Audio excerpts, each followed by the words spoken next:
Chapter number 3 managerial decision and tax planning. બરાબર છે. હવે એટલી વસ્તુ યાદ રાખવાની કે ફર્સ્ટ પોઈન્ટ આપણે જોવા જઈએ, બરાબર, તો આપણું મેઇન વસ્તુ શું હોય કે પ્રોફિટ અર્ન કરવો. બરાબર છે. તો પ્રોફિટ આપણે કઈ રીતે મેક્સિમમ પ્રોફિટ અર્ન કરી શકીશું એ આખું ચેપ્ટર છે આની ઉપર. બરાબર. હવે તમે એક વસ્તુ વિચારી લો કે આપણે આગળના ચેપ્ટરમાં કેપિટલ સ્ટ્રક્ચર ભણીને આવ્યા. કેપિટલ સ્ટ્રક્ચરની અંદર આપણે પૈસા ક્યાંથી અર્ન કરવાના એની ઉપરથી આપણે પ્રોફિટ તો ચેક કરતા હતા કે નહીં, ભાઈ આટલો પ્રોફિટ મળશે આપણને. તો અહીંયા આગળ પણ એઝ ઇટ ઇઝ જ હશે કે તમારા આ બધા પૈસા ક્યાંથી લેવા ક્યાંથી નહીં. તો અહીંયા આગળ બી ઇક્વિટી શેર્સથી બી લેતા આવીએ, ડિબેન્ચરથી પણ લેતા આવીએ. બરાબર. પણ હવે આ બધાના લીધે આપણું બેનિફિટ બી થાય. માની લે કે હું ઇક્વિટી શેર્સ કરતાં ડિબેન્ચરથી વધારે મેં પૈસા લીધા, તો મારો પ્રોફિટ માની લે કે 10 લાખ રૂપિયા આવેલો હોય. બરાબર. મેં ડિબેન્ચરથી પૈસા લીધા હોય તો ડિબેન્ચર ઉપર મારે ઇન્ટરેસ્ટ તો પે કરવું જ પડે કમ્પલસરી.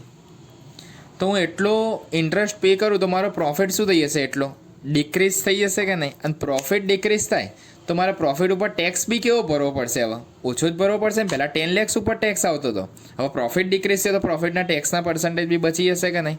એટલે ફર્સ્ટ બેનિફિટ આપણો શું થશે, ટેક્સ સેવિંગ થઈ જાય. શું થાય આપણું, ટેક્સ સેવિંગ થાય આપણું. બરાબર. આ ફર્સ્ટ પોઈન્ટ. હવે માની લે કે હું કોઈ બી એક કોમ્પોનન્ટ કંપનીની અંદર પ્રોડ્યુસ કરું છું. એ કોમ્પોનન્ટને પ્રોડ્યુસ કરવું હોય તો મારે એક મશીન બી લાવવું પડે એના માટે. બરાબર છે. તો મશીન જો હું લાવું તો મશીન ઉપર એવરી યર શું કેલ્ક્યુલેટ થાય, ડેપ્રિસિએશન કેલ્ક્યુલેટ થાય કે નહીં. તો ડેપ્રિસિએશન કેલ્ક્યુલેટ થશે તો પ્રોફિટમાંથી એ બી લેસ કરવો પડશે. તો એના લીધે ફરીથી પ્રોફિટ શું થશે, ઓછો થશે કે નહીં. અને પ્રોફિટ ઓછો થાય તો ત્યાં બી આપણું શું થશે, સેવિંગ ઇન ટેક્સ થશે કે નહીં. તો ઇન શોર્ટ એટલું યાદ રાખવાનું કે ડેપ્રિસિએશન એન્ડ ઇન્ટરેસ્ટ આપણે જે પેમેન્ટ કરીએ એના લીધે આપણો પ્રોફિટ શું થશે, ઓછો થાય. અને પ્રોફિટ ઓછો થાય એટલે ટેક્સમાં શું થશે, આપણને સેવિંગ મળી જશે. બરાબર છે. તો જે ટેક્સ સેવિંગ કરવાની મેથડ એ અહીંયા આગળ આપણે સમજવાની છે. આખા ચેપ્ટરમાં આ બધું જ શીખવાનું છે. બરાબર. અને આમાં ડિફરન્ટ ટાઈપ્સના સમ છે, એ બધા હાર્ડ બી છે. એમાં ફર્સ્ટ જે આપણે મેથડ ભણીશું એ મેક ઓર બાય હશે. શું હશે, મેક ઓર બાય. બરાબર. What is the meaning of make or buy. તો અહીંયા આગળ આપણે પહેલાં એ વસ્તુ સમજવાની કે મેક ઓર બાય એટલે શું. તો અમુક વખતે માની લે કે આપણી જોડે કોઈ બી એક ગુડ્સ છે. બરાબર. એ ગુડ્સની આપણા બિઝનેસની અંદર રિક્વાયરમેન્ટ હોય તો કંપની એને જાતે બનાવશે, પ્રોડ્યુસ કરશે, કાં તો પછી એક્સટર્નલ માર્કેટમાંથી પરચેસ કરશે, એક્સટર્નલ સપ્લાયર જોડેથી. બરાબર છે. આ બે પોઈન્ટ્સ હોય તો બંને પોઈન્ટ્સની રીતે તમારે ધ્યાનથી સમજવાનું આવશે. બરાબર છે. તો એ વસ્તુ આપણે અહીંયા આગળ શીખવી પડશે. તો શીખીશું એ રે. એટલે એટલું યાદમાં રાખવાનું કે કંપની પ્રોડ્યુસ જાતે કરશે કે જોડેથી પરચેસ કરી લેશે, બાય કરી લેશે. બરાબર. એ આ મેથડ ઉપરથી હોય. હવે જનરલી આપણે પરચેસ અને મેક હોય કાં તો પછી બાય હોય, આ બધું ક્યારે કરીએ, તો માની લે કે જેમાં આપણો પ્રોફિટ વધારે આવતો હોય એ વસ્તુ જ આપણે કરીએ કે નહીં. માની લે કે આપણે પ્રોડક્શન કર્યું, બરાબર, પ્રોડક્શનની કોસ્ટ ઓછી આવી અને બાઇંગ કોસ્ટ વધારે, તો આપણે કયું સિલેક્ટ કરવાનું, ઓછી કોસ્ટવાળું જ સિલેક્ટ કરીશું કે નહીં, તો મેક કરી દઈશું આપણે જાતે. બરાબર. અને માની લો કે બાયનો એક્સપેન્સીસ ઓછો હોય તો બાય કરી લઈશું આપણે. ઓકે. એટલે આ બંને પોઈન્ટ્સ ધ્યાનમાં રાખવાના. Chapter number 3 managerial decision and tax planning. બરાબર. ફર્સ્ટ મેથડ એમાં રીડ કરવાની છે make or buy. Means any component or good should be make or purchase. કાં તો પછી આપણે બનાવી દઈશું જાતે, કાં તો પછી માર્કેટમાંથી પરચેસ કરીશું. બરાબર. તો for making goods or component we should purchase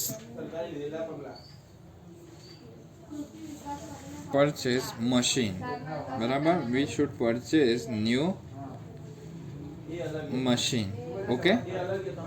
હવે તમે એક વસ્તુ માની લો કે આપણે જો કોઈ બી કોમ્પોનન્ટ બનાવવું હોય તો આપણે એક ન્યૂ મશીન પરચેસ કરવું પડે. બરાબર. And due to purchase of new machine there are generate depreciation. એના લીધે શું ક્રિએટ થાય, ડેપ્રિસિએશન થવાનો છે. કારણ કે કોઈ બી તમે મશીન લાવો, ગમે તેવું લાવો, બરાબર છે, ડેપ્રિસિએશન તો આવશે જ એની ઉપર.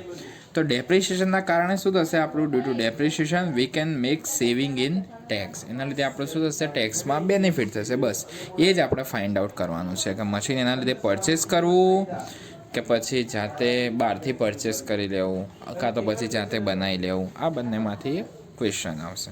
તો oriented company limited, illustration number 2, page number 81. Oriented company limited produces one electric equipment Smith નામની એક વસ્તુ બનાવે છે એ લોકો. બરાબર. For these equipment component Z is use. એના માટે કયું કોમ્પોનન્ટ યુઝ થાય છે? Z. Company has to take decision whether component Z should be made or purchase. આવી ગયો કે નહીં? કે કોમ્પોનન્ટ ઝેડ મેડ કરવાનું એટલે બનાવવાનું કે પછી પરચેસ કરવાનું. In this reference following information is provided to you. Kindly advise to the company. આપણે એડવાઇઝર બની ગયા. Whether component Z should be made or purchase. કે આ મેડ કરવું કે ભાઈ પરચેસ કરવું એ આપણે સમજાવવાનું છે. તો ડિટેલ ફોર ન્યૂ ઇન્વેસ્ટમેન્ટ. તો કોસ્ટ પ્રાઇસ ઓફ અસેટ્સ 2,50,000. કેટલી કોસ્ટ પ્રાઇસ કીધી એ લોકો? 2,50,000ની કોસ્ટ પ્રાઇસ એ લોકોએ આપેલી છે. બરાબર. એટલે મશીન જો તમે નવું પરચેસ કરશો ને એની પર 2,50,000ની કોસ્ટ આવશે. ડેપ્રિશિએશન રેટ કેટલો આપ્યો? 25% ઓન ડિમિનિશિંગ બેલેન્સ મેથડ આપી. એને કહેવાય રિડ્યુસિંગ બેલેન્સ મેથડ. ઘટતી જતી બાકી. સેમ ડેપ્રિશિએશન ના હોય આમાં. એવરી યર શું થશે? ડેપ્રિશિએશન ચેન્જ થતો જાય. બરાબર છે.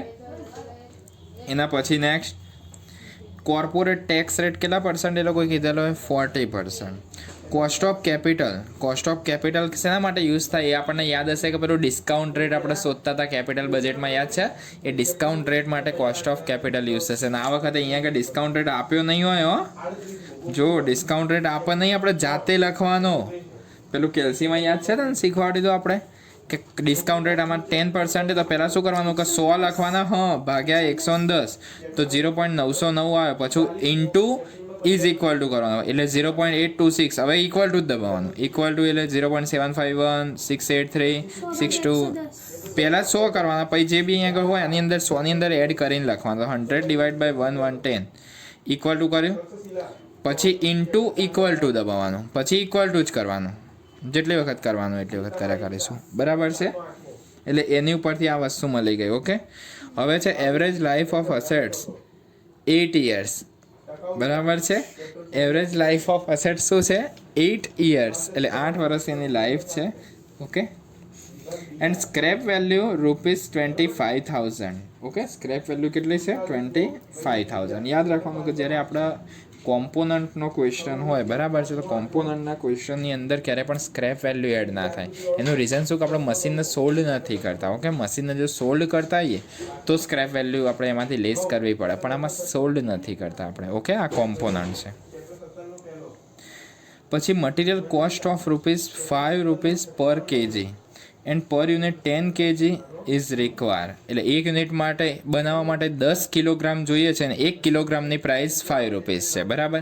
એટલે 1 કિલોગ્રામ બનાવવા માટે 1 યુનિટ બનાવવા માટે 10 kg જોઈએ, ગુણ્યા કરીએ 5 પર કેજી એટલે ₹50 થાય કે નહીં? એટલે મતલબ કે 1 યુનિટ તારે પ્રિપેર કરવું હોય ને તારે ટોટલ ₹50નો એક્સપેન્સીસ થાય છે. તો એવા કેટલા યુનિટ્સ પ્રિપેર કરવાના આવશે એ આગળથી જોઈશું. લેબર ₹2 પર અવર એન્ડ 3 અવર રિક્વાયર પર unit as it is question.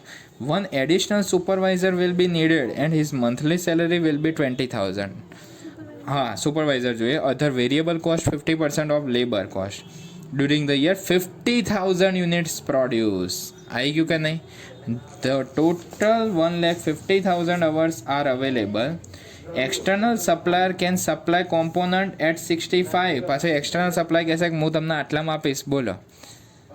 પેલા જેવું ટ્રાન્સફર પ્રાઇસના જેવું આવ્યું. એક્સટર્નલ સપ્લાય આવી ગયો. બરાબર. તો એક્સટર્નલ સપ્લાયર માની લો 65માં. હવે માની લે કે આપણી કોસ્ટ હોય 68 પહોંચી ગઈ, ₹68 થઈ ગઈ, તો આપણે આની જોડેથી લઈ લેવાય કે નહીં? આપણને સસ્તું પડે. પણ માની લો કે આપણી કોસ્ટ ₹62 હોય તો પછી ક્યાંથી લેવાય? તો પછી આપણે બનાવી દેવું સારું, કારણ કે અહીંયા આગળ 62માં આપણને પડે, આ રહ્યો આપણને 65માં હાલવાનો છે. બરાબર છે. એટલે એ ઉપરથી ડિસિઝન લેવાનું. એમાં એઝ્યુમ કરવાનું શું કીધું? If company do not acquire new machine and get production of 50,000 from old machine, will it be there any change in your opinion? એટલે જો 50,000નું તો તમારે પ્રોડક્શન તો એટલું કરો 50,000 યુનિટનું, બરાબર, પણ ઓલ્ડ મશીનથી નવું મશીન નહીં પરચેસ કરતા. તો નવું મશીન ના પરચેસ કરો તો તમારા જવાબમાં શું કોઈ ચેન્જ આવશે? અને કેમ આવશે ચેન્જ એ કહેવાનું. And if the production is not possible from old machine. બરાબર. પ્રોડક્શન પોસિબલ જ નહીં ઓલ્ડ મશીનથી, થશે જ નહીં. And supplier price is ₹70. તો સપ્લાયર પ્રાઇસ ઇન્ક્રીઝ કરી દીધી. Will be there any change in your answer? તો એ બી કહેવાનું છે. 2 ઓપ્શનથી જવાબ આપવાનો. મેઇન આપણો આન્સર, પછી 2 ઓપ્શન યુઝ કરવાના છે. બરાબર છે. તો ચલો સ્ટાર્ટઅપ ક્યાંથી કરીશું? આનું સ્ટાર્ટિંગ ક્યાંથી કરીશું એ વસ્તુ તારે સમજવી પડશે બરાબર. એ બહુ ઇમ્પોર્ટન્ટ વસ્તુ છે. તો પહેલામાં જ તારે એક વસ્તુ વિચારવાની કે અહીંયા તારી કોસ્ટ પ્રાઇસ કેટલી છે મશીનની.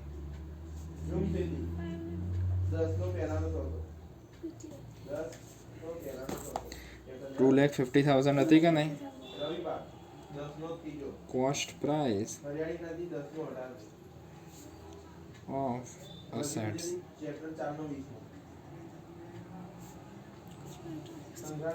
એ 2,50,000. હવે આની પર શું ગણાય એવરી યર ડેપ્રિસિએશન ગણાશે કે નહીં બરાબર. અને એની લાઈફ કેટલી છે, એવરેજ લાઈફ ઓફ અસેટ્સ કેટલી છે 8 years. તો 8 yearsના તાર ટોટલ કોલમ બનાવવાના. કેટલા યર્સના કોલમ બનાવવાના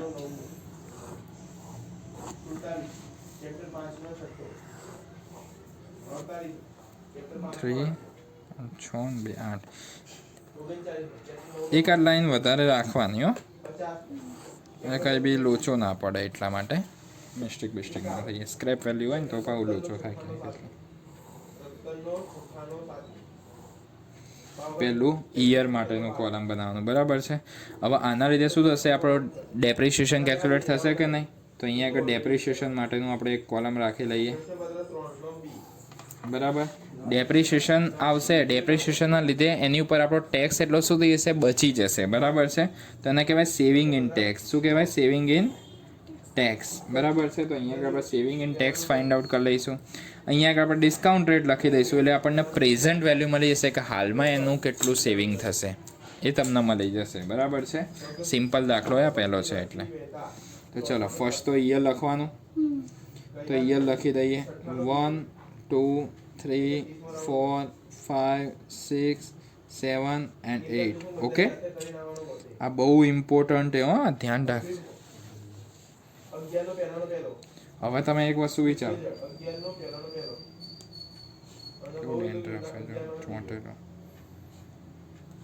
હવે જો અહીંયા આગળ એના લીધે મશીન પરચેસ કરીને લીધે શું કેલ્ક્યુલેટ થશે એની ઉપર ડેપ્રિસિએશન. તો અહીંયા આગળ લખવાનું ડેપ્રિસિએશન. ડેપ્રિસિએશન કેટલા પર્સન્ટ કીધેલો છે એ લોકો rate 25% at diminishing balance method બરાબર. તો નીચે હું લખું જ છું, sorry 25% RBM. Okay, reducing balance મેથડથી ડેપ્રિસિએશન ગણવાનું. હવે ડેપ્રિસિએશન ગણાશે એના લીધે શું થશે, સેવિંગ ઇન ટેક્સ. શું થશે, સેવિંગ ઇન ટેક્સ. અને કોલમ જ બહુ વિચિત્ર હોય, સેવિંગ ઇન ટેક્સ.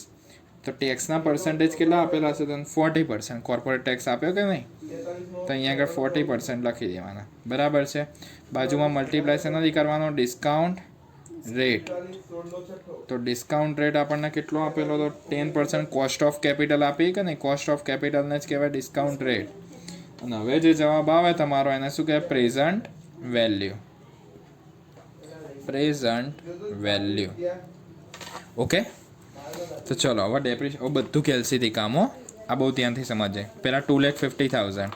તો 2,50,000 એની ઉપર કેટલા પર્સન્ટ ડેપ્રિસિએશન છે 25%. એટલે કેટલો આવ્યો 62,500 આવ્યો કે નહીં. હવે રિડ્યુસિંગ બેલેન્સ હોય ને એટલે પહેલાં આ 2,50,000માંથી 62,500 ને લેસ કરવા પડે.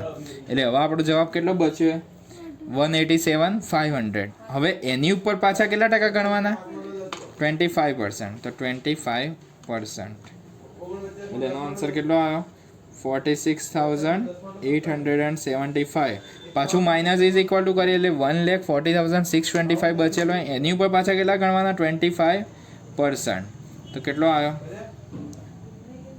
35,156 બરાબર છે. એમાં માઇનસ ઇઝ ઇક્વલ ટુ કરી દઈએ, પછી પાછા એની પર કેટલા કેલ્ક્યુલેશન કરવાના 25%. એટલે કેટલો આન્સર આવ્યો 26,367. પાછા માઇનસ ઇઝ ઇક્વલ ટુ કરવાના, ઇન્ટુ પાછા એની ઉપર કેટલા કરવાના 25%. તો આન્સર કેટલો આવ્યો 19,775 આવ્યો ને 19,775. માઇનસ ઇઝ ઇક્વલ ટુ કરવાનું, પાછા એની ઉપર કેટલા કેલ્ક્યુલેટ કરવાના 25%. તો અહીંયા આગળ આન્સર કેટલો આવ્યો 14,832 આવે કે નહીં. આ જો પાછળ 5 છે ને એટલે આગળનો નંબર ચેન્જ થઈ જશે. તો 14,832 પાછા માઇનસ ઇઝ ઇક્વલ ટુ કરવાના, પાછા 25%. તો આમાં બી પાછું ચેન્જ થશે કે નહીં? પાછળ 6 છે એટલે યસ ઓર નો? તો 11,124 થઈ જશે. માઇનસ ઇઝ ઇક્વલ ટુ કરવાનું, પાછા કેટલા કરવાના? 25%. તો આમાં બી ચેન્જ થઈ જશે, 8343 થઈ જશે કે નહીં? ઓકે,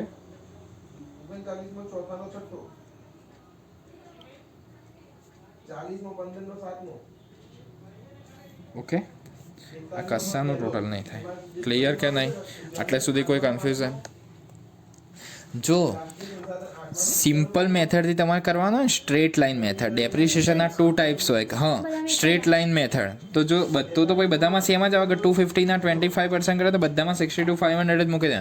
પણ જનરલી જો ક્યાંય બી તમને મેથડનું ના કીધેલું કઈ મેથડ લેવાની, તો પછી આ મેથડ લેવી પડે. અને આમાં તો એ લોકો કીધેલું હોય ડિમિનિશિંગ મેથડ. ડિમિનિશિંગ કે રેડ્યુસિંગ બેલેન્સ કે બંનેનો મતલબ એક જ થાય.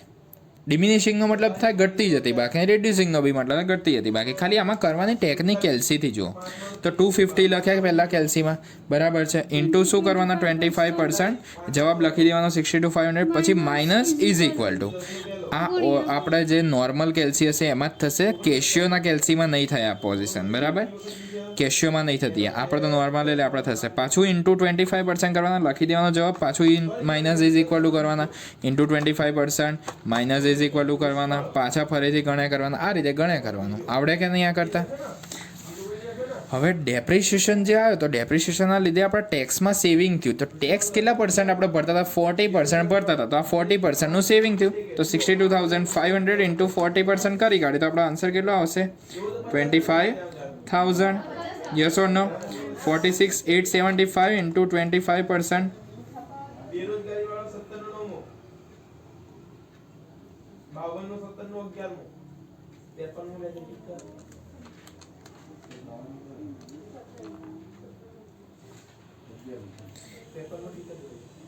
$18,750. 35,156 into 40% એટલે 14062. 26,367 into 40%. તો અહીંયા આગળનો આન્સર કેટલો હોય? 10547. 10,547. પાછળ 8 ને એટલે ચેન્જ કરવું. 19,775 into 40%. તો 7,910. પછી 14,832 ગુણ્યા 40%. તો અહીંયા આગળ આવશે 5,933. ઓકે, એના પછી 11,124 ઇન્ટુ 40%. હવે આ બધામાં ચેન્જ થઈ જશે, બરાબર? તો 4,450 થઈ જશે કે નહીં? અહીંયા આગળ આ એક વધે એટલે 49 ની જગ્યાએ 50 થઈ જાય, બરાબર? પછી 83,43 ઇન્ટુ 40%. તો 3,337. Okay, yes or no? Discount rate 10% લખવાનો હોય તો પહેલાં કેલ્સીમાં શું લખવાનું? 100. હવે 10% અને 100ની અંદર 10 એડ કરીએ કેટલા થાય? 110 થાય કે નહીં? તો 100 ડિવાઈડ બાય 110. તો આપણો આન્સર કેટલો આવે? 0.909. પછી ઇન્ટુ ઇઝ ઇક્વલ ટુ દબાવવાનું એટલે જવાબ કેટલો આવે? 0.826. પછી ઇઝ ઇક્વલ ટુ પછી તો દબાવવાનું, ઘડીએ ઘડીએ ઇન્ટુ નહીં દબાવવાનું, એક જ વખત દબાવવાનું પછી ઇઝ ઇક્વલ ટુ. તો 0.751 ઇઝ ઇક્વલ ટુ કરવા દે તો 0.683. 0.621 આમાં ધ્યાન રાખો. 0.564, 0.513 એન્ડ 0.467. ઓકે, આ રીતે બધાના થઈ ગયા. હવે શું કરીશું? હવે કોનો મલ્ટીપ્લાય થશે આ ડિસ્કાઉન્ટ રેટની જોડે? આનો મલ્ટીપ્લાય ક્યાં આગળ થશે? ડિસ્કાઉન્ટ રેટની જોડે. બધા 1 by 1 જ આવે. જો કોઈ આગળવાળાની જોડે કંઈ થતું એવું બધું નહીં આમાં. તો 25,000 ઇન્ટુ શું કરવાનું? 0.909. તો આન્સર કેટલો આવ્યો? 22,725. હવે આનો મતલબ શું થશે એ તમને લોકોને સમજાવો. કા મશીનના પહેલા વર્ષની જે લાઈફ રહી ને, તો તમે લોકો જોવા જાઓ એક વસ્તુ કા ડિસ્કાઉન્ટ રેટ છે, બરાબર છે? તો ડિસ્કાઉન્ટ રેટનો મિનિંગ શું થાય? કે તમારા 1 રૂપિયાની વેલ્યુ 0.909 પૈસા થઈ ગઈ. હવે આ 1 રૂપિયાની વેલ્યુ જો અહીંયા આગળ 0.467 થઈ જશે 8મા વર્ષે. એટલે આ બધી વેલ્યુ ડિક્રીઝ થઈ રહી છે. આને કહેવાય ઇન્ફ્લેશન. આ ઇન્ફ્લેશનનો રેટ કહેવાય. ડિસ્કાઉન્ટ રેટનો મતલબ શું થાય? Cost of capital. બરાબર છે. એનો મતલબ શું થાય? ઇન્ફ્લેશનનો રેટ કહેવાય કે આટલી વેલ્યુ તમારી ડાઉન થાય. એ વિચારો ખાલી. આપણે નોટિસ કરીએ કેટલું બધું આપણને નુકસાન જઈ રહ્યું છે એ આ રીતે. ઓકે, 25,000ની વેલ્યુ 22,725 થઈ ગઈ. હવે 18,750 ઇન્ટુ 0.826 તો અહીંયા કેટલો આન્સર આવશે? 15,480. પાછળ 5 છે ને એટલે આગળ ચેન્જ થઈ જશે ને 87ની જગ્યાએ 88 થઈ જશે. 14,062 ગુણ્યા 0.751. અહીંયા બી 5 છે તો અહીંયા આગળ બી ચેન્જ થઈ જશે તો 10,561. 0.683 ઇન્ટુ 10,548 તો 72,04 થઈ જશે કે નહીં? 7,204.621 into 7910. Then your answer is 4912. 0.564 into 5933. 3346. 0.513 into 4450. तो 2283. 0.467 into 3337 તો અહીંયા આગળ આવશે 1558. 1558. તો આ બધાનું ટોટલ કરી દઈએ એટલે આપણને આન્સર મળી જશે. તો 22,725 plus 15,488 plus 10,561 plus 7,204 plus 4,912 plus 3,346 plus 2,283 plus 1,558 તો આન્સર આવ્યો 68,077. એનો મતલબ શું થશે કે જ્યારે આપણે જો આ મશીન પરચેસ કરીશું તો એના લીધે આપણને આટલું ટેક્સમાં ફેર પડી જશે. આટલા ઉપર આપણે ટેક્સ બેનિફિટ મળશે. બરાબર છે. તો એ આપણા માટે તો બેનિફિટ જ કહેવાય કે નહીં? આટલો આપણે ઓછો ટેક્સ ભરવો પડે આના લીધે. તો અહીંયા આગળ જોવાનું કે નેટ કોસ્ટિંગ ઓફ મશીન. શું લખવાનું? Net costing. નેટ કોસ્ટ આપણી કેટલી થશે એ ચેક કરીએ. Net costing of machine or assets. તો નેટ કોસ્ટિંગ કેટલી? તો આપણે ટોટલ ઇન્વેસ્ટમેન્ટ કેટલું હતું? કોસ્ટ પ્રાઇસ કેટલી હતી? 2,50,000 હતી કે નહીં? 2,50,000માંથી આપણું સેવિંગ કેટલું થશે? હવે સેવિંગ કેટલું થશે આપણું ટેક્સમાં? 68,077. તો 2,50,000 માઇનસ 68,077 કરી કાઢીએ એટલે તમારા ટોટલ આટલા ઉપર ટેક્સ ભરવાનો આવશે. 1,81,923 રૂપીસ કહેવાય. બરાબર છે. આપણી મળી ગઈ નેટ કોસ્ટિંગ મળી ગયું. બરાબર છે. આટલે સુધી ક્લિયર? બોક્સ બનાવવામાં ખબર પડે કે મેઇન અહીંયા આગળ બધા આ ચેપ્ટરની અંદર બધા જ સમની અંદર બોક્સ ઇમ્પોર્ટન્ટ છે. ઓકે, હવે આપણે ટોટલ કોસ્ટ ફાઇન્ડ આઉટ કરવી પડશે. શું ફાઇન્ડ આઉટ કરવું પડશે? Total cost. બરાબર છે. તો હવે આપણે ફાઇન્ડ આઉટ કરીએ calculation for total cost. Calculation for total cost. બરાબર.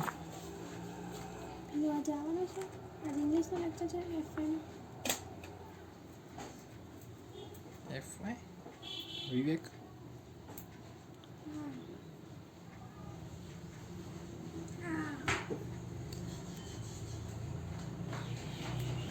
એફઆઈમાં કોણ છે? અહીંયા આગળ FYમાં કોઈ નહીં આવતું. અહીંયા નહીં આવતો. પેલો લેવા નહીં આવતો. દિવ્યા એને જે મંગાવ્યું શું ના નહીં મંગાવ્યું. શું મંગાવ્યું? શું કેલ્ક્યુલેશન ફોર ટોટલ કોસ્ટ. બરાબર. તો ટોટલ કોસ્ટમાં આપણે પોતે બી જોયું તો અહીંયા આગળ કયા કયા નેમ આપેલા હતા? એક તો ડાયરેક્ટ મટીરિયલ હતું કે નહીં? તો ડાયરેક્ટ મટીરિયલ લખી દઈએ. Direct material. તો ડાયરેક્ટ મટીરિયલમાં એ લોકોએ કયું કયું કીધેલું હતું? તો તો ડાયરેક્ટ મટીરિયલની અંદર શું કીધું, મટીરિયલ કોસ્ટ કેટલી હતી, 5 પર કેજી હતી, બરાબર. અને પર યુનિટ બનાવવા માટે કેટલા કિલોગ્રામ જોઈતા હતા, 10 કેજી જોઈતા હતા કે નહીં, બરાબર છે. તો આપણે ટોટલ યુનિટ કેટલા પ્રોડ્યુસ કર્યા, તો એ 50,000 યુનિટ્સ બનાવ્યા. કેટલા બનાવ્યા, 50,000. તો અહીંયા આગળ લખીએ 50,000 યુનિટ ઇન્ટુ 1 યુનિટ બનાવવા માટે કેટલા કેજી જોઈએ, 10 કેજી. તો અહીંયા આગળ લખીએ ઇન્ટુ 10 કેજી. અને 1 કેજીની પ્રાઇસ કેટલી પાછી, મટીરિયલની 5 રૂપીસ પર કેજી હતી કે નહીં, તો ઇન્ટુ 5 રૂપીસ. તો બધાનું જોડે કરી દઈએ તો આપણને થોડું ઇઝી પડે. 50,000 ઇન્ટુ 10 કેજી ઇન્ટુ 5 રૂપીસ. તો આપણો આન્સર આવશે 25 lakhs. 25 lakhs ટોટલ મટીરિયલ આવે ડાયરેક્ટ. ક્યાંથી આવે ખબર પડે ને. એની અંદર પ્લસ એડ શું કરવાની, પાછી કઈ કોસ્ટ એડ કરવાની, તો મટીરિયલ પતી ગયું પછી લેબર કોસ્ટ આવ્યું પાછું, બરાબર છે. તો ડાયરેક્ટ લેબર, તો ડાયરેક્ટ લેબરનો આન્સર કઈ રીતે મળશે, તો આમાં બી સેમ એઝ ઇટ ઇઝ જ બનાવવાનો. યુનિટ કેટલા પ્રોડ્યુસ કરવાના હોય, તો 50,000. 50,000 યુનિટ. 1 યુનિટ પ્રોડ્યુસ કરવા કેટલા અવર્સ જોઈએ છે, તો 3 અવર્સ.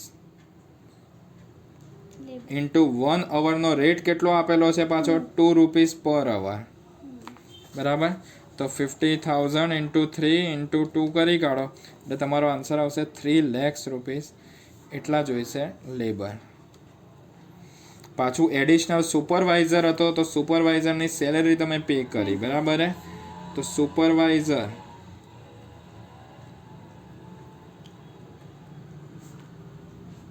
સેલેરી, તો સુપરવાઇઝર સેલેરી આપણે તમે પે કરેલી હોય તો સુપરવાઇઝર સેલેરી 20,000 તો એક મંથની છે ને. આ તો યરલી દાખલો હોય તો ઇન્ટુ 12 મંથ એટલે કેટલો આન્સર આવશે, 2,40,000, બરાબર છે. પછી પાછું અધર વેરિયેબલ કોસ્ટ એડ કરવાની, તો પાછી એની અંદર વેરિયેબલ કોસ્ટ બી પે કરેલી હોય તો વેરિયેબલ કોસ્ટની અંદર તમને લોકોને શું કીધેલું છે, 50% ઓફ લેબર. તો લેબર કેટલા હતા, ડાયરેક્ટ લેબરનો જવાબ કેટલો આવ્યો હતો, 3 lakhs.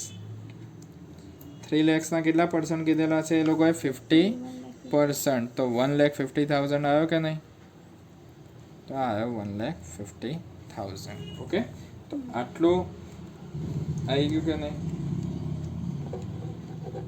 અને ટોટલ કરી કાઢીએ પહેલાં, 25 lakhs plus 3 lakhs plus 240 plus 1,50,000. તો આન્સર આવે 31,90,000. કેટલો આન્સર આવે, 31 lakh. પહેલાં આ જે કોસ્ટ અંદર આપેલી હોય ને એ બધી કરી દેવાની હો. એના પછી શું કરવાનું કે આપણે જે નેટ કોસ્ટિંગ જે બી શોધ્યું ને મશીનનું, નેટ કોસ્ટિંગ આપણે હાલ જ શોધ્યું કે નહીં, નેટ કોસ્ટિંગ ઓફ મશીન, એને આમાં એડ કરી દેવાનું. પ્લસ શું કરવાનું, નેટ કોસ્ટ ઓફ મશીન. પહેલાં બધાનું ટોટલ કર્યા પછી આવું કામ કરવાનું હો. નેટ કોસ્ટ ઓફ મશીન, તે નેટ કોસ્ટ ઓફ મશીન તો 1,81,923. ઓકે, પ્લસ 181,923 એટલે આપણે આ પ્રોડ્યુસ કરવા માટે ટોટલ આટલો એક્સપેન્સીસ કરીએ છીએ, 33,71,923, બરાબર. આ શેનો આન્સર આવે આપણો, ટોટલ કોસ્ટ મળી. કઈ કોસ્ટ મળી, એરિયા આપણને ટોટલ કોસ્ટ મળી, બરાબર. ક્લિયર. હવે આપણે એના પછીના સ્ટેપમાં ફાઇન્ડ આઉટ કરીશું પર યુનિટ કોસ્ટ. શું ફાઇન્ડ આઉટ કરીશું, પર યુનિટ કોસ્ટ. હવે એક વસ્તુ કે આપણે ટોટલ કોસ્ટ કેટલી થઈ, 33 lakh 71,923 થઈ કે નહીં. ડિવાઇડમાં ટોટલ યુનિટ કેટલા પ્રોડ્યુસ કર્યા આપણે, 50,000 યુનિટ્સ પ્રોડ્યુસ થયા કે નહીં. તો 50,000 યુનિટ. તો આપણે પર યુનિટની કોસ્ટ ફાઇન્ડ આઉટ કરી લઈએ તો 33,71,923 ડિવાઈડ બાય 50,000 યુનિટ એટલે આપણી કોસ્ટ આવશે 67.44 રૂપીસ. કેટલી આવશે, 67.44 રૂપીસ, બરાબર. આટલામાં આપણી પ્રોડક્ટ બનશે. એક્સટર્નલ સપ્લાયર તો શું કીધું તને, તો એ તો 65માં હાલવા રેડી, તો 65માં પરચેસ કરાય કે નહીં, બરાબર છે. તો અહીંયા આગળ શું કરવાનું કે કોસ્ટ ફ્રોમ એક્સટર્નલ સપ્લાયર બરાબર હે એ અહીંયા આગળથી આમાંથી માઇનસ કરી દેવાની તો આપણને શું મળશે પર unit saving from external supplier ઉપરથી આપણને મળવાનું હોય બરાબર આ દર વખતે ચેન્જ થશે આ જવાબ દર વખતે ચેન્જ થશે આમાં પર યુનિટ હું અહીંયા આગળ આ લખું ને બહુ ધ્યાનથી સમજવાનું પર યુનિટ સેવિંગ ફ્રોમ હવે માની લો કે આના કરતાં 67 કરતાં જો એક્સટર્નલની માંગ એને એક્સટર્નલની પ્રાઇસ વધારે હોત ને તો અહીંયા આગળ શું લખત per unit saving from make goods લખત પણ અહીંયા આગળ મેક નથી કરવાના આપણે શું કરવાના એક્સટર્નલ સપ્લાયર જોડેથી લખવાના તો પર unit saving from external supplier બરાબર ખબર પડી કે નહીં તો એક્સટર્નલ સપ્લાયર તરફથી આપણને કેટલું બેનિફિટ મળશે તો એક્સટર્નલ સપ્લાયર 65માં વેચાય કે નહીં તો આપણા 67.44માંથી 65 રૂપીસને લેસ કરી કાઢીએ તો આન્સર કેટલો આવશે 2.44 રૂપીસ કેટલો આવશે 2.44 રૂપીસ બરાબર એના લીધે તમારું ટોટલ સેવિંગ કેટલું થશે ટોટલ આ તો પર યુનિટનું આવ્યું તો ટોટલ યુનિટ કેટલા બનાવ્યા આપણે 50,000 યુનિટ બનાવ્યા કે નહીં તો 50,000 યુનિટ ઇન્ટુ 2.44 રૂપીસનું સેવિંગ ટોટલ આપણું બરાબર પર યુનિટ ઉપર તો 50,000 ઇન્ટુ 2.44 એટલે 1,22,000નું સેવિંગ થશે બોલો હવે 1,22,000નું સેવિંગ થતું હોય તો શું કરાય પછી ગુડ્સને એક્સટર્નલ સપ્લાય તરફથી જ પરચેસ કરી દેવાય કે નહીં યસ ઓર નો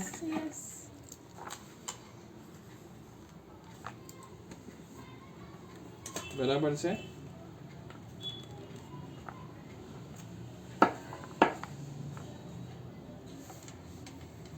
સો અહીંયા આગળ લખવાનું company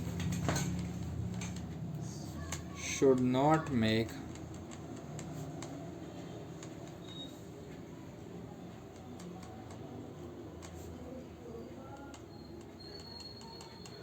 component in our factory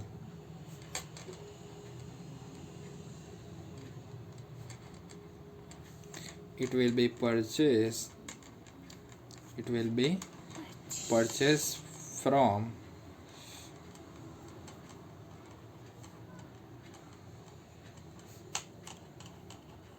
external supplier okay ક્યાંથી પરચેસ કરી લેવાનું એક્સટર્નલ સપ્લાયર જોડેથી પરચેસ કરી લેવાનું આ એક હજુ તો આપણો મેઇન આન્સર પત્યો હજુ હવે શું લખેલું ઇફ કંપની એઝ્યુમ કરવાનું કીધેલું હતું એ લોકોએ આપેલું હતું હું મારી રીતે કશું નહીં કરતો આમાં if company do not acquire new machine means company નવું મશીન એક્વાયર નહીં કરતી and get production of 50,000 unit from old machine જો કંપની એક્વાયર જ ના કરે ન્યૂ મશીન બરાબર છે તો એક વસ્તુ તમે વિચારો કે તમારી આ ન્યૂ કોસ્ટ જે બી હોય બરાબર એ લેવાય ખરી ન્યૂ નેટ કોસ્ટ ઓફ મશીનની લેવાય ખરી કંપનીએ નવું મશીન પરચેસ જ નહીં કર્યું તો નવા મશીનની આ કોસ્ટ ધ્યાનમાં લેવાય નો બરાબર છે જો કંપની પરચેસ એર્યું કરે જ ના બરાબર તો આપણે ન્યૂ મશીનની કોસ્ટ અહીંયા આગળ લેવાની હોય નહીં અન્ડરસ્ટેન્ડ શું કહું છું એ ખબર પડે કે નહીં તો આપણી પર યુનિટ કોસ્ટ કેટલી થશે પર યુનિટ કોસ્ટ તો એના માટે ટોટલ કોસ્ટ કેટલી લેવાની હશે બોલો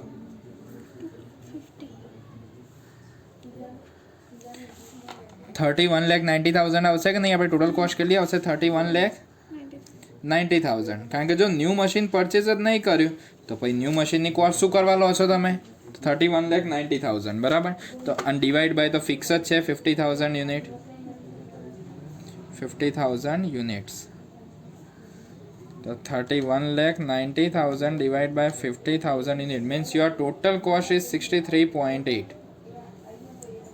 આપણી કોસ્ટ કેટલી થશે 63.8 બરાબર અને એક્સટર્નલ સપ્લાયર તરફથી આપણને કેટલામાં એ ગુડ્સ આલે રહે 65 રૂપીસમાં તો બોલો કયામાં બેનિફિટેડ જો આમાં 63.8 રૂપીસમાં આપણા અંદર આપણે જે પ્રોડક્શન કરતા એ બરાબર તો આટલામાં આપણું મેકિંગ થાય બરાબર આ આપણી કોસ્ટ થઈ ગઈ ગુડ્સ પ્રોડ્યુસ કરવાની બરાબર છે અહીંયા હું લખી દઉં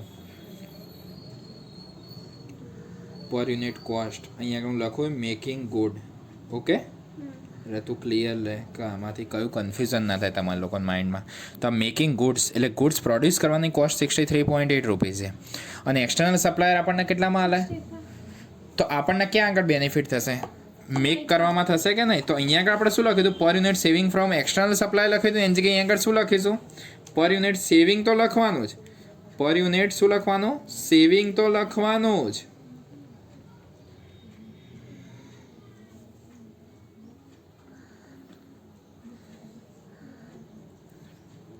ફ્રોમ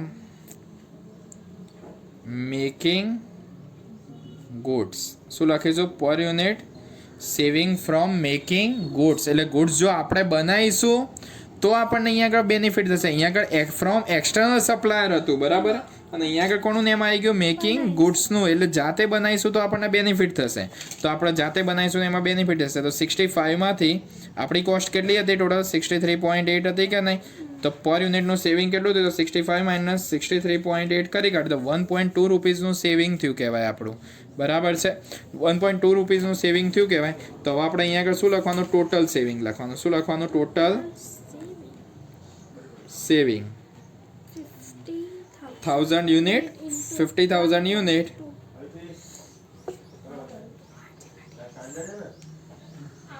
into 1.2 rupees. તો 50,000 યુનિટ ઇન્ટુ 1.2 રૂપીઝ એટલે ટોટલ 60,000 રૂપીઝનું સેવિંગ થશે આપણને. કેટલું સેવિંગ થશે? 60,000 રૂપીઝનું. ઓકે, એટલે અહીંયા આગળ શું કરશે કંપની? શું કરશે?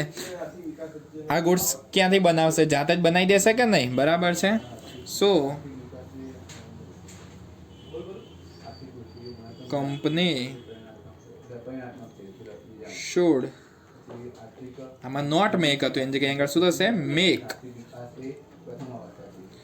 component Z in our factory. Okay, it will not purchase from external supplier. It will not purchase from external supplier. Understand or not?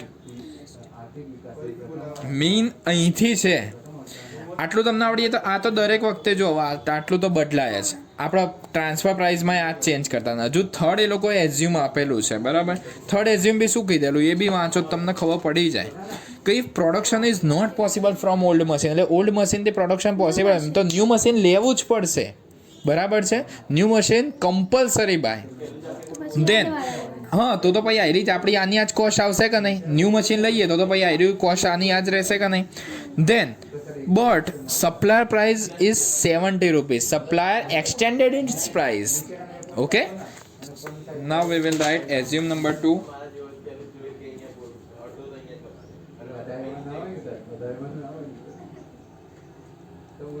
Assume number 2.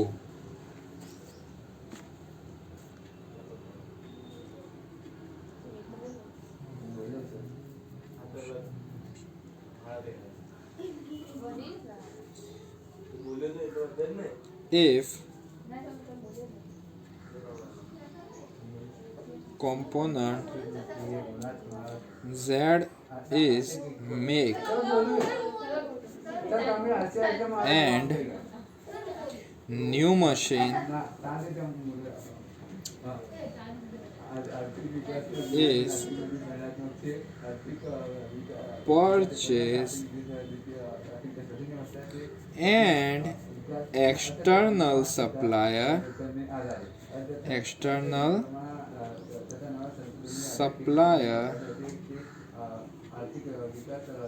keep its price ₹70. Okay, એટલે component Z આપણે અહીંયા આગળ આપણામાં બનાવીએ જ છીએ, બરાબર છે. અને એક્સટર્નલ સપ્લાયરે શું કર્યું? એની પ્રાઇસને ઇન્ક્રીઝ કરી દીધી. ઓકે, તો હવે આપણે પહેલાં જ શું લખવાનું? પર યુનિટ કોસ્ટ. શું લખવાનું? પર યુનિટ કોસ્ટ. અહીંયા આગળ લખવું હોય લખવાનું of making goods. Of making goods. Goods બનાવવા માટેની પર યુનિટની કોસ્ટ કેટલી છે એ લખી દઈએ. તો પર આ એઝ ઇટ ઇઝ જ રહેશે કે નહીં? અહીંયા તો નવું મશીન પરચેસ કરવાનું એટલે આપણી 33,71,923 જ આવશે. 33,71,923 રૂપીઝ. ઓકે, ડિવાઈડ બાય તો 50,000 યુનિટ હતા જ.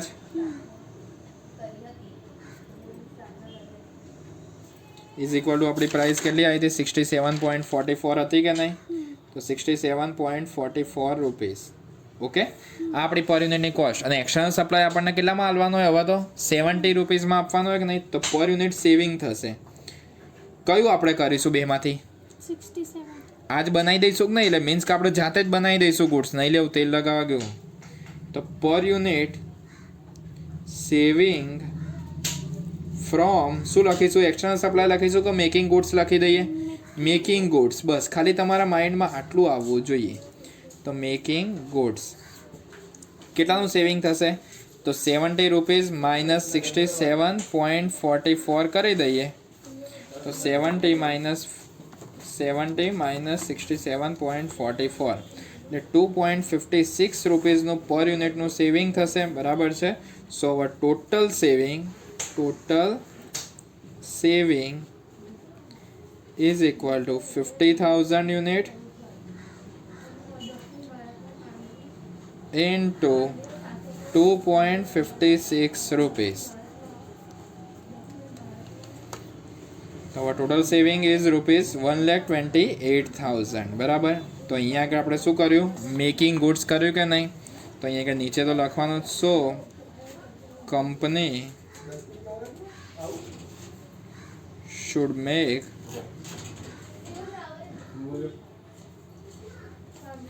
goods in our factory. Okay, એ લોકો શું કરશે? આપણી પોતાની ફેક્ટરીની અંદર જ ગુડ્સને પ્રોડ્યુસ કરી દેશે. બરાબર. જવા દે, નહીં કાઢવું ભાઈ બહાર, ખોટું મોંઘું પડાય આપણને. બરાબર. તો here sum is complete. Okay, તો પછી કયું આજ? સો ચલો મેક ઓર બાય એનો સેકન્ડ સમ તમને ગણાવી દઈએ એટલે આપણે આ મેથડને ફિનિશ કરીશું. આટલે તો સમ નંબર 8 પેજ નંબર 103 ઉપર ચેક કરો. A company manufacture special machine in which one component is use. માઇન્ડમાં જો સેજ બી ક્વેશ્ચન હોય કે આ મેથડને ઓળખવાની કઈ રીતે આઈડેન્ટિફાય કરીશું, તો જસ્ટ એન્ડ જસ્ટ એટલું યાદ રાખવાનું કે if any component related word is given, if component word is given, okay, then it is a make or buy method. Okay, company wants to decide either produce or to purchase from external supplier. A company is decided the component is purchased or make in our factory. Okay, now the value of machine is rupees 1 lakh and can be used for 5 years. Here machine will be used for 5 years. Material cost rupees 2 per kg, labor cost rupees 0.30 per hour, salary to supervisor 0.72 per unit, for production of 25,000 units. આ બધા expense units ઉપર આપે પણ unit પાછળથી આપે. કેટલા units છે? 25,000. Other variable cost will be rupees 20,000. Variable cost આપી દીધી 20,000. Okay, total material 25,000 kgs and labour hour 50,000 are require. એટલે એ બી આપી દીધું પાછું તમને. External supplier price is 7.30 per unit. Depreciation per year in equal proportion. બરાબર, per year in equal proportion. બરાબર. અહીંયા આગળ ડેપ્રિસિએશન કઈ રીતે ગણવાનો કીધેલો છે તમને? ઇક્વલ પ્રપોર્શનમાં. બરાબર.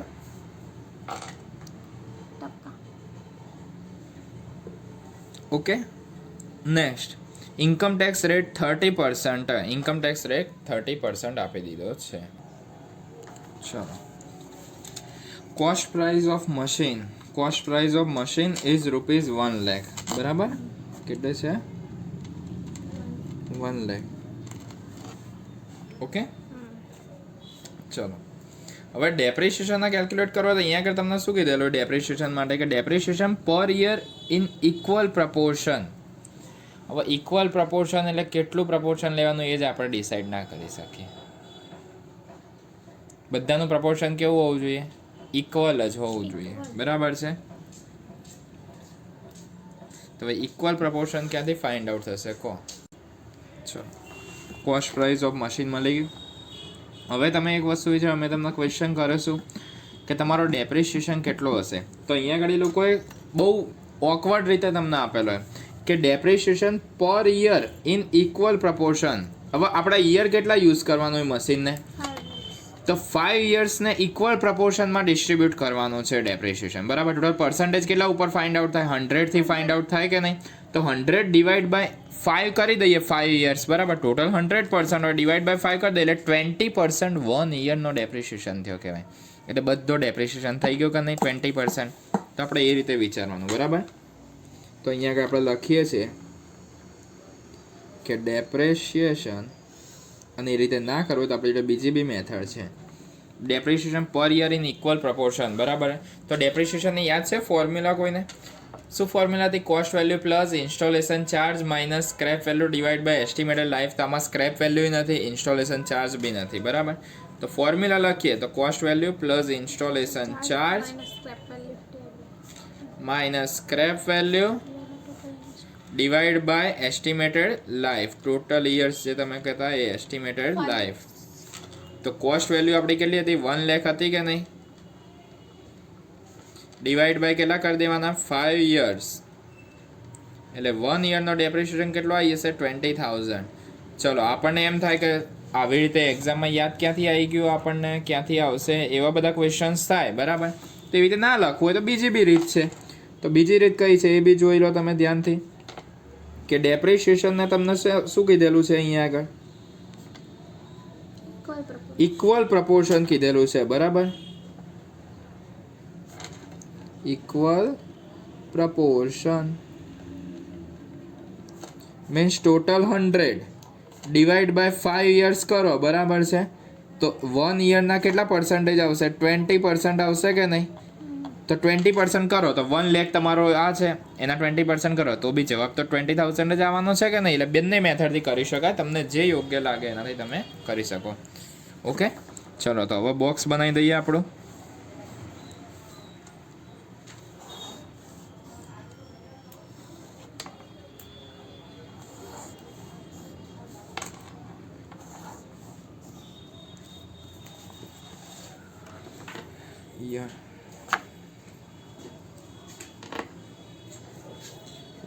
પછી આવશે depreciation, saving in tax and present value. 4 columns prepare કરવાના. Okay. First year after depreciation એમાં 20%. અહીંયા કે રિડ્યુસિંગ બેલેન્સ મેથડ નથી કીધો, એવરી યર ઇક્વલ જ કીધેલું. એટલે આ એક આવી રીતે શોધી દઈએ એટલે બધામાં એનો એ જ આવશે. બરાબર. લખવું હોય તો લખી દઈશું હમણાં. પછી લખવાનું saving in tax. Saving in tax. તો ટેક્સના પર્સન્ટેજ કેટલા કીધા હતા આપણને? Income tax rate is equal two 30%. Okay. And present value.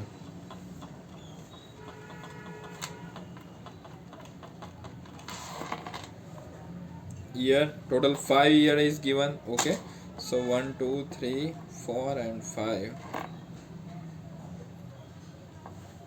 Depreciation 20,000 equal to every year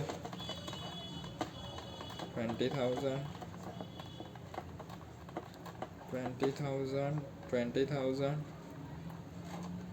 and 20,000. Tax rate is 30%, so 20,000 into 30%.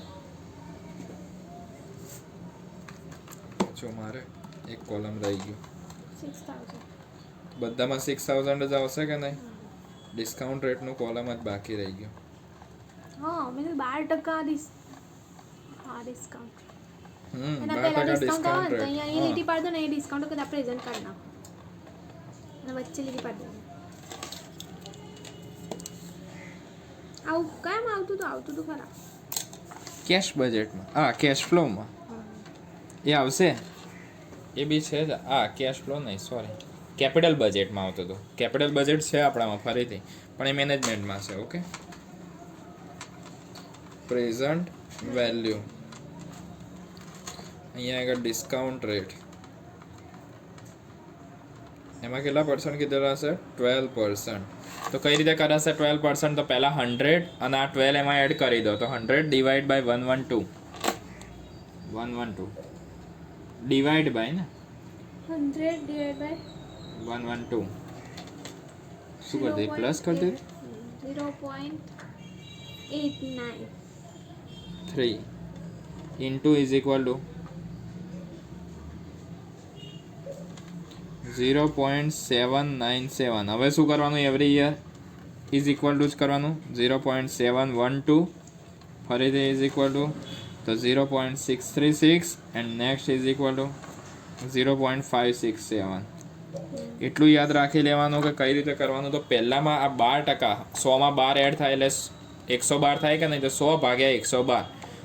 Okay, હંમેશા મોટું જે બી હોય નીચે જ આવશે. તો 100 ભાગ્યા 112 કરી દેવાનું એટલે તમારો આન્સર મળશે. પછી ઇન્ટુ ઇઝ ઇક્વલ ટુ બીજા વર્ષ માટે ઇન્ટુ ઇઝ ઇક્વલ ટુ કરવાનું, બાકી બધા યર માટે ઇક્વલ ટુ જ આવશે. ઓકે, હવે 6000 મલ્ટીપ્લાય વિથ 0.893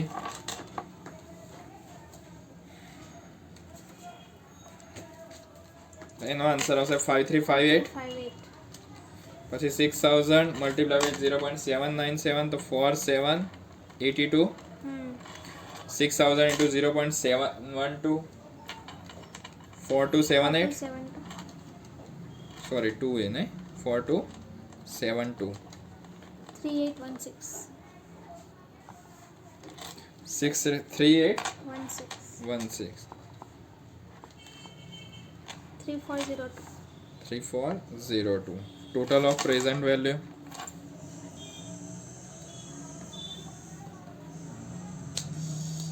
તમને 21,630.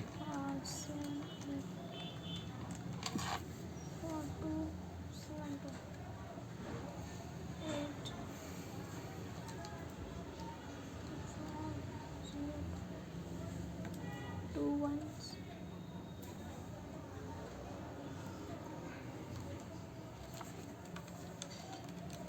તો આમ ભૂસવાનું બટન મળી જાય. આમાં નહીં ગઈ ભૂસવાનું બટન મળશે મારામાં.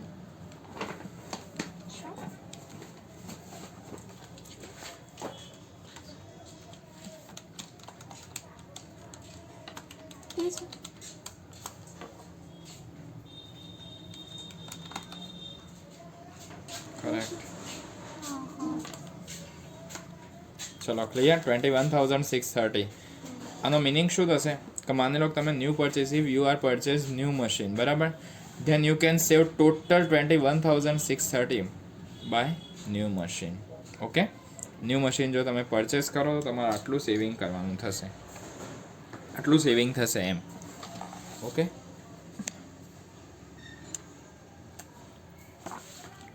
હવે આપણે શું ફાઇન્ડ આઉટ કરવાના? Total cost. ટોટલ કોસ્ટિંગ કેટલું છે એ તો જોવું પડશે કે નહીં?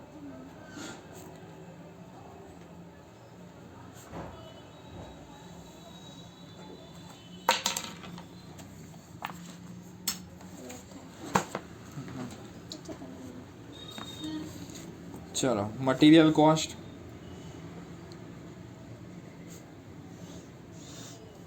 મટીરિયલ કોસ્ટમાં 2 પર કેજી છે, બરાબર, પણ આપણી જોડે તો કેજીસ તો અવેલેબલ જ નથી. તો કેજીસ જો નીચે અવેલેબલ, પહેલા બધા લખી દઈએ. મટીરિયલ કોસ્ટ,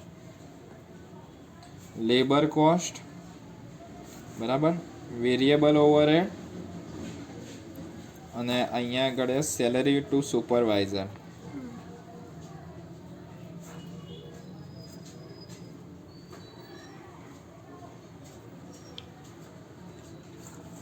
ઓકે, તો મટીરિયલ કોસ્ટ 2 પર કેજી આપેલું છે, લેબર કોસ્ટ 0.30 પર અવર, સેલરી આપેલી 0.72 પર યુનિટ, બરાબર, પણ યુનિટ કેટલાક કશું એ તો છે જ નહીં. તો આવી રહ્યા જો યુનિટ 25,000 યુનિટ્સ આપણા છે, બરાબર. તો અહીંયા આગળ લખવાનું શું? 25,000 યુનિટ.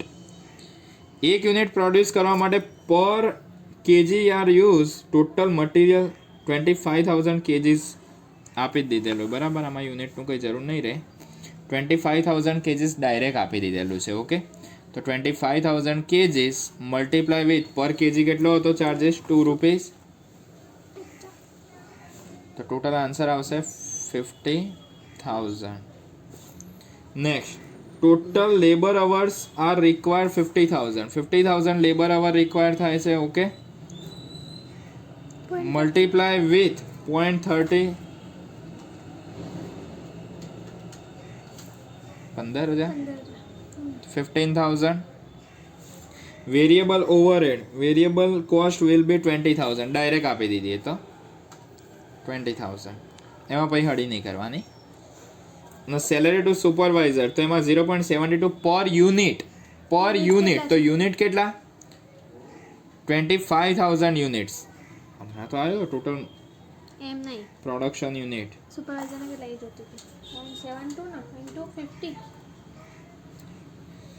0.72 into 25,000. 18,000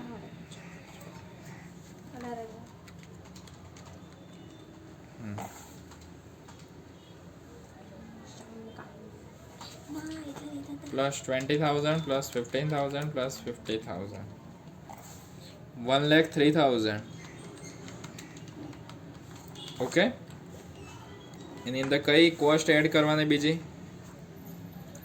આ મશીન કોસ્ટ એડ કરવાની. એટલે યાર આપણે એક કેલ્ક્યુલેશન કેમ કાપી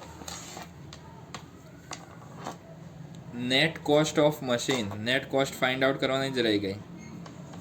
નેટ કોસ્ટ ઓફ મશીન મશીનની ટોટલ કોસ્ટ કેટલી હતી 1 લાખ 1 લાખમાંથી સેવિંગ કેટલું થશે ડેપ્રિસિએશનનું 21,630. એનો મતલબ કે મશીન આપણને પડ્યું કેટલામાં કહેવાય 78,370 રૂપીઝમાં મશીન પડેલું કહેવાય. નેટ કોસ્ટમાં લઈ ગયા તો નેટ કોસ્ટ બીજી એડ કરી દેવાની આમાં. Net cost of machine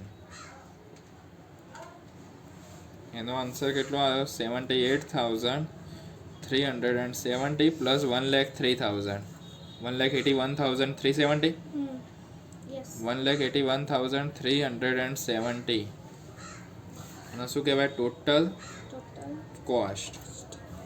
total cost find out કરીએ બરાબર. ટોટલ કોસ્ટ ફાઇન્ડ આઉટ કર્યા પછી કઈ કોસ્ટ ફાઇન્ડ આઉટ કરવાની પર યુનિટ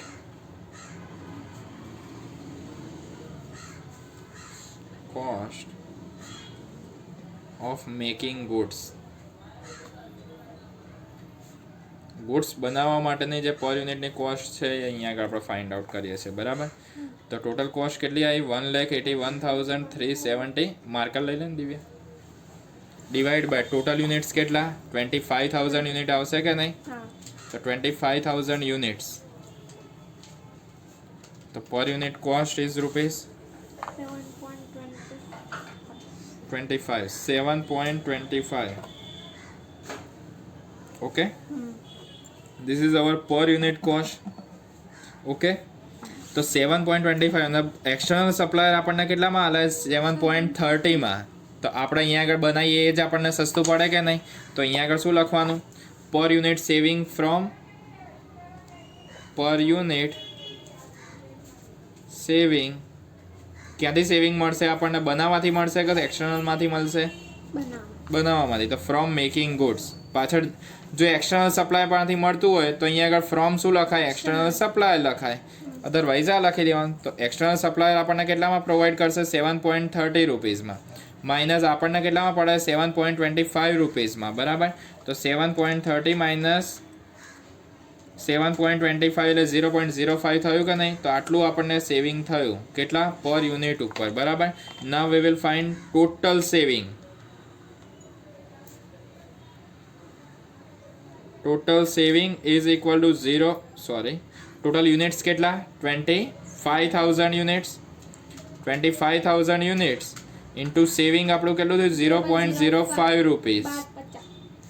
તો 1,250 રૂપીઝનું આપણું ટોટલ સેવિંગ થયું કહેવાય બરાબર. શેમાંથી કે જો આ ગુડ્સ આપણે જાતે બનાવીશું તો નીચે શું લખવાનું સો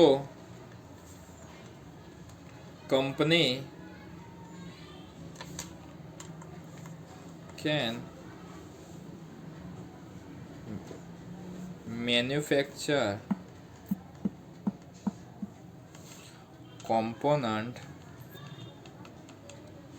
in our factory. Okay,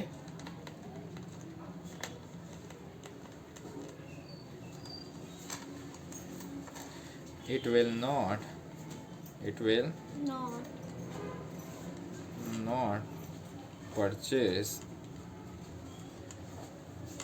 from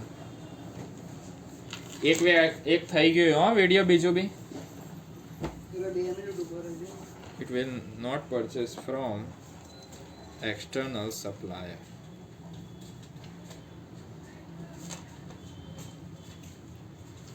okay આટલા મેથડ